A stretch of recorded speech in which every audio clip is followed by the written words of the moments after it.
공약 업앤다운, 오늘은 KTB투자증권 영업부 이성훈 과장과 함께 하겠습니다. 어서 오십시오. 네, 안녕하십니까.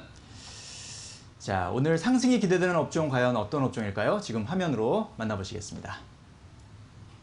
네, 이성훈 과장이 꼽은 상승 예상 업종은 화장품이군요. 네, 7월 수출 회복세 코멘트 해주셨습니다. 자, 7월 수출 잠정치를 봤더니 화장품 수출이 상당히 선방했다, 좋았다. 이것이 좀 기대해 볼 만한 포인트군요.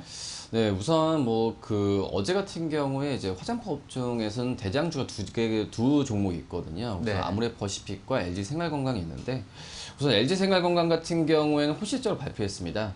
하지만 이제 아모레퍼시픽 어제 실적을 발표했는데 예상치보다 크게 하회한 모습을 보여주면서 이 화장품 업체 안에서도 약간의 좀 그 희비가 좀 엇갈리는 모습 보여주고 있는데, 어쩔 수 없는 부분이 그 LG생활건강 같은 경우는 이 해외 쪽의 매출 비중이 20% 내외라고 볼 수 있겠는데요.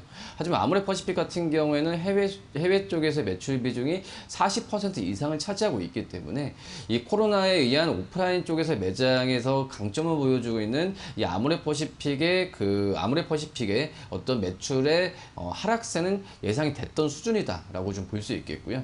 그렇기 때문에 아모레퍼시픽의 실적이 안 좋게 나와주면서 이 화장품 업체 전체적으로 투자 심리가 흔들리는 어제 모습을 좀 보여주었는데, 오히려 지금 역으로 같은 날 이 화장품 쪽에서의 7월 달에 수출에 대한 부분에 있어서 긍정적인 시그널이 나와주면서 오히려 주가가 좀 떨어졌을 때 매수 관점으로 접근해도 괜찮지 않을까, 이렇게 좀 생각이 되고 있고요. 우선 올해 7월 달에 화장품 수출 잠정 실적은 작년 대비해서 14.7% 증가한 7억 7천만 달러를 좀 기록했다라고 좀 볼 수 있겠고요. 특히 이제 중요한 부분 같은 경우에는 이 기초 화장품 쪽에서의 해외 쪽의 수출이 크게 늘어났다라고 좀 볼 수 있겠습니다. 거의 홍콩을 제외한 대부분의 국가에서의 그 상장세가 눈에 띄게 나타났다라고 볼 수 있겠고, 우선 특히 중국 쪽에서의 수출이 2억 2천만 달러를 좀 기록했는데, 그러니까 코로나 영향이 없었던 작년에 그런 7월 달만 본다고 하더라도 이 큰 차이 없이 상승세를 좀 보여주었다라고 판단이 되고 있고요.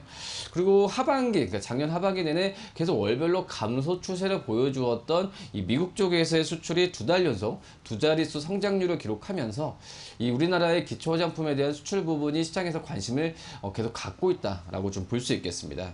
특히 이제 미국 쪽에서의 7월 달의 수출액 같은 경우에는 5천만 달러로 거의 코로나19 영향이 없는 상황에도 불구하고 역사상 사상 최대의 그런 수출을 보였던 걸 본다고 한다면, 이 화장품 업체에 대한 어떤 기저효과라기보다도 약간의 이제 가장 큰 바닥에서 반등하는 구간으로 가지 않을까, 이렇게 좀 생각이 되고 있고요. 특히 이제 일본 쪽 수출 같은 경우에는 거의 이 월별로 봤을 때도 두 자릿수 성장을 13개월 연속 유지를 하고 있기 때문에 이 화장품 업체에 대한 경기에 대한 어떤 선행지수 같은 경우에는 긍정적으로 나타나는 상황이라고 볼 수 있겠습니다. 물론 아직까지는 이제 화장품 업종의 이 주가가 지금 크게 반등하는 모습 보여주지 않고 있는데, 이렇게 선행지수가 좋아지게 된다고 한다면 오늘도 그렇지만은 시장에서 투자 심리는 다시 한번 좋아질 가능성이 좀 크게 있지 않을까, 이렇게 좀 생각이 됩니다.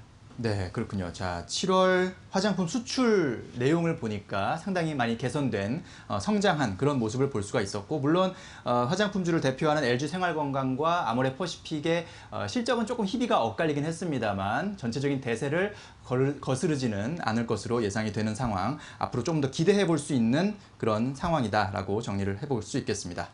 자, 이번에는 피해야 할 섹터는 어디인지 지금 화면으로 만나보시겠습니다. 자, 이성훈 과장이 꼽은 하락 예상 업종은 항공 업종이군요. 생존 게임 심화 코멘트 해주셨습니다.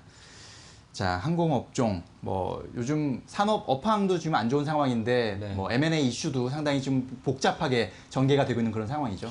네, 우선 진통을 계속 좀 겪고 있는 상황인데, 우선 진통을 겪는다고 하더라도 지금 당장 어떤 눈에 해결책이 좀 보이지 않는 상황이라고 좀 볼 수 있겠고요. 아시다시피 제주항공이 이제 이스타항공의 인수를 좀 포기한 상태고, 티웨이항공도 유상증자가 무산이 됐던 상황이라고 좀 볼 수 있겠고, 가장 핵심이라는 게 아시아나항공의 매각 역시 현재 어떤 갈피를 못 잡고 있어요.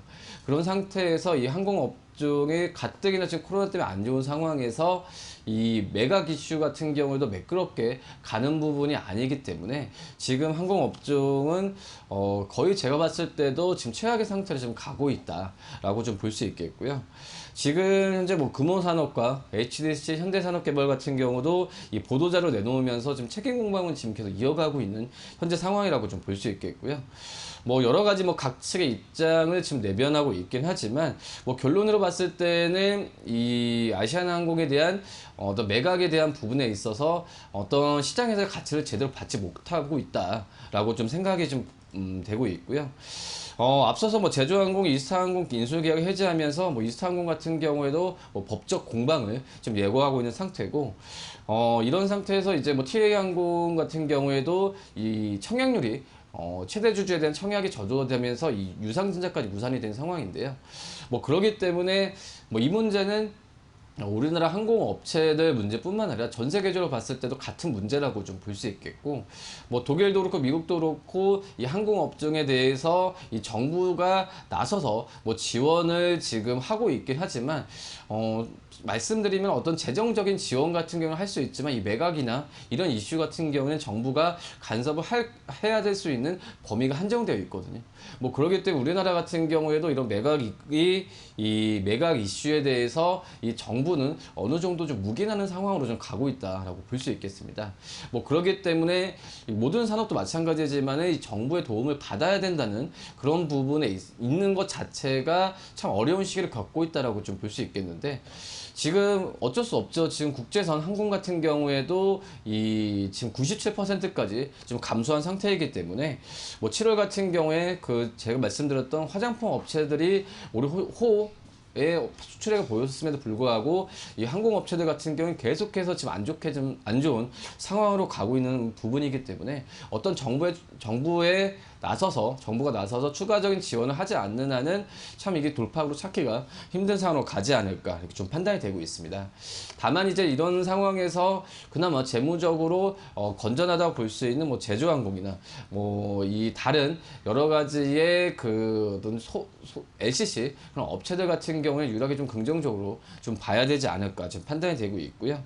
뭐 그 다음에 봤을 때도 뭐 진에어 같은 경우에도 여러 이런 매각 이슈나 이런 부분에 있어서 무산됐을 때 반사이익을 받을 가능성이 크기 때문에 이런 종목들에 대해서 관심을 좀 갖는 게 낫지 않을까 좀 이렇게 보입니다. 네, 그렇군요. 자, 일단 항공시장에서의 인수전은 코로나19가 나오기 전에 일단 항공시장이 좀 경쟁이 심화된 부분, 그런 부분 때문에 인수전이 시작됐는데 거기에다가 코로나19까지 겹치면서 더 어려운 그런 지금 구조조정 상황을 맞고 있는 것 같습니다. 현재 HDC 현대산업개발이 아시아나항공에 재실사 요청을 한 상황에서 산업은행이 일단은 어제 온라인 브리핑을 열었는데 재실사 요청을 거절한 상황이고요. 일단은 11일까지 시정 조치를 요구하고 12일에 계약 해지 통지가 가능한데 일단은 그 실행 여부는 현대산업개발의 최종 의사 확인이 필요한 부분이다라고 산업은행은 지금 얘기를 하고 있는 상황입니다. 자, 항공업종 지금 가뜩이나 업황 자체가 안 좋은데 이렇게 구조조정 난에 부딪히는 상황에서 좀 밝은 소식이 빨리 전해지기를 기대해 보겠습니다. 자, 그렇다면 오늘 이제 공략 종목을 좀 살펴볼 텐데요. 어떤 종목을 갖고 오셨습니까? 요새 뭐 어제도 그렇지만 2차 전지 뭐 뜨겁잖아요. 네. 2차 전지 업종 안에서 이 어떤 종목을 찾아야 되냐라는 의견이 참 되게 많았어요. 그래서 제가 2차 전지 업종 안에서도 그 전에도 제가 추천드린 이노메트리라는 종목을 한 말씀드린 적이 있었는데, 이 이노메트리처럼 이 어떤 전기차 안에서 시장 진입 장벽이 들어올 수 없는 그런 시장 점유를 갖고 있는 기업들을 좀 살펴봐야 되는 게 낫지 않을까 판단되면서 이 2차전에서 롤트롤 이런 기술을 보유하면서 국내 쪽에서 독점적인 지위를 차지하고 있는 이 PNT를 좀 말씀을 드리도록 하겠습니다. 이 PNT 같은 경우에 말씀드렸듯이 롤트롤 장비일이 없습니다. 롤트롤이라는 거는 간단하게는 뭐 플라스틱이나 어떤 이 플라스틱이나 어떤 금속을 좀 피면서 이 전자기기를 만드는 그런 기술이 바로 롤트롤 그 기술이라고 좀 볼 수 있겠는데, 이 PNT 같은 경우에도 이 뭐 삼성 SDI나 LG와 게 전반 기업들한테 독점적으로 이 기술을 좀 납품하는 현재 상황이라고 좀 볼 수 있겠고요. 뭐 그러기 때문에 배터리 3사를 거의 주요 고객사로 보유하는 점을 봤을 때는 2차 전지 쪽 어제도 LG화학이 실적이 좋게 나와주면서 신고가를 기록했는데 이 전반 기업들의 2차 전지 쪽에서의 화랑의 대수로 이 PNT에 대한 실적 부분은 크게 잡힐 가능성이 있다라고 좀 생각이 되고 있고요. 그렇기 때문에 이 동박 제조사에 대한 납품 부분은 우리나라 기업들뿐만 아니라 국외로 봤을 때도 계속 납품을 하고 있는 구조로 가고 있다라고 좀 볼 수 있겠습니다. 지금 주가 15,850원으로 많이 높지 않냐라는 의견도 있긴 하지만 지금 현재 밸류 수준을 봤을 때도 15배 이하 수준으로 좀 갖고 간다라고 볼 수 있겠는데요. 지금 전기차 업체 글로벌적으로 봤을 때도 18배에서 20배 정도의 밸류를 받는다고 한다면 지금 PNT가 주가가 신고가를 기록했음에도 불구하고 저평가 구간에 있다라고 좀 볼 수 있겠고요. 뭐 증권사들 같은 경우에는 이런 그 글로벌 PER을 봤을 때도 22,000원까지 PNT의 목표 주가를 설정하고 있는 상태이기 때문에 PNT에 대한 관심을 꾸준히 좀 가지는 게 낫지 않을까 생각되면서 뭐 목표가는 좀 22,000원 말씀드리도록 하겠고요. 뭐 손절가는 12,000원 말씀드리도록 하겠습니다. 네, 알겠습니다. 자, 오늘 상승 예상 업종은 화장품주였고요. 그리고 하락 예상 업종은 항공 업종이었습니다. 오늘의 공략 종목으로는 PNT까지 살펴봤습니다. 저희가 전해드리는 투자 정보는 잘 활용하시고요. 투자에 대한 판단은 시청자 여러분의 몫이라는 점 다시 한번 말씀드립니다. 네, 이성훈 과장님 오늘 말씀 잘 들었습니다. 감사합니다. 네, 감사합니다.